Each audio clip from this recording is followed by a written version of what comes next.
دیکھیں یہ اعتکاف کے دن شروع ہونے والے ہیں، یہ اعتکاف کے ایام شروع ہونے والے ہیں، لوگ اعتکافوں میں بیٹھ جاتے ہیں۔ یہ میری بات نوٹ کریں اور لکھیں آپ، اعتکاف کے اندر بیٹھنے کے لیے آپ نے اپنا ٹچ موبائل اپنے گھر کے اندر رکھے آنا ہے۔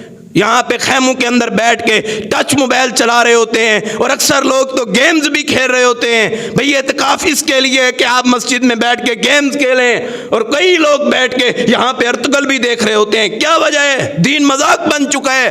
اعتکاف کے اندر آج کے بیٹھنے کا مطلب اور مقصد کیا ہے کہ آپ اپنے موبائل کے ذریعے سے آپ یہاں پہ تجارت، آن لائن تجارت کرتے رہیں۔ یاد رکھیں یہاں پہ تو کسی چیز کا بھی سودا کرنا مسجد کے اندر ویسے جائز نہیں ہے، اور پھر رمضان کا مہینہ اور رمضان میں اعتکاف میں اندر بیٹھ کے اتنا بڑا آپ گناہ کر رہے ہیں جس کا آپ کو علم بھی نہیں ہے۔ چاہے وہ دراز ایپ ہو، چاہے وہ کسی ایپ کے ذریعے سے کوئی آن لائن آپ تجارت نہیں کر سکتے، کوئی چیز آپ خرید و فروخت مسجد میں بیٹھ کے اس طرح کی نہیں کر سکتے۔ کئی لوگ مساجد کے اندر بیٹھ کے کاروبار بھی چل رہے ہوتے ہیں، اور سب کچھ چل رہا ہوتا ہے۔ کبھی 5 بندے آ رہے ہیں، کبھی 10 بندے آ رہے ہیں، مسجد میں بیٹھے ہیں۔ کیا ہو رہا ہے بھئی؟ یہ لین دین کے معاملات ہو رہے ہیں، وہ پیسے دے رہے، یہ پیسے لے رہے۔ کیا وجہ ہے؟ یہ دین مذاق بن گئے۔ اللہ کی قسم مسجد کے اندر ویسے تجارت کرنا حرام ہے۔ یہ رمضان کے مہینے کی آپ نے قدر ہی نہیں کی، یہ اعتکاف کی قدر ہی نہیں کی۔ آپ کو پتہ ہے میں کاروباری بندہ ہوں، میں نہیں بیٹھ سکتا، تو اس سے اچھا ہے نہ بیٹھیں۔ اتنا بڑا گناہ تو اپنے زمرے کے اندر نہ لیں۔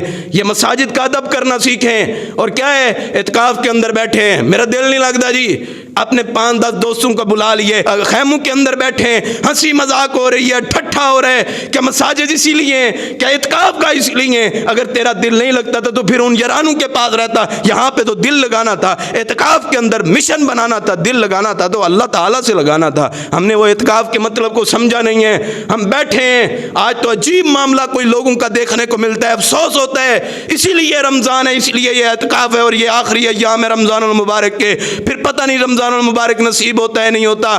لوگ ڈیلیں کر رہے ہیں جی بیٹھے ہوئے، کبھی پیزے آ رہے ہیں، کبھی شوارمے آ رہے ہیں، کبھی تکا بوٹی آ رہی ہے، کبھی فلاں آ رہا ہے، فلاں آ رہا ہے۔ بھئی یہ مساجد میں بیٹھ کے یہ لوگوں کا اکٹھ کر کے یہ مذاق اور ٹھٹھا اور یہ دعوتیں مساجد کے اندر، کیا اسی لیے ہاں بیٹھیں آپ اپنے کھانے کے ٹائم دسترخوان لگائیں، سب اعتکاف والے بیٹھیں، ٹھیک ہے، آپ سے گھر سے کھانا آتا ہے وہ کھائیں، ٹھیک ہے، لیکن دوستوں کو بلا کے پھر سب کو ساتھ کر کے پھر پیزا ڈیلیور ہو رہا ہے جی، پھر فلاں ڈیلیور ہو رہا ہے، فلاں چیز منگوائی جا رہی ہے۔ بتاؤ یہ کون سا دین ہے؟ دین یہ نہیں ہے۔ آپ کسی بھول کے اندر ہیں، اب آپ مسجد کے اندر آئے ہیں، اللہ کی عبادت گاہ کے اندر ہیں، اب دنیا سے رابطہ ختم، دنیا کی دوستیاں ختم، اب صرف ایک اللہ تعالیٰ کو اپنا دوست بنانا ہے، اسی کی بندگی کرنی ہے، اور اپنے اعتکاف کی قدر کرنی ہے، اعتکاف کی قدر کرنی ہے۔ اس سے اچھا ہے آپ نہ بیٹھیں، بیٹھنا چاہتے ہیں بیٹھیں ضرور، تو پھر اس کی قدر کرنا بھی سیکھیں، پھر مساجد کا ادب کرنا بھی سیکھیں۔ یہ دیگر کاموں سے آپ نے اجتناب کرنا ہے۔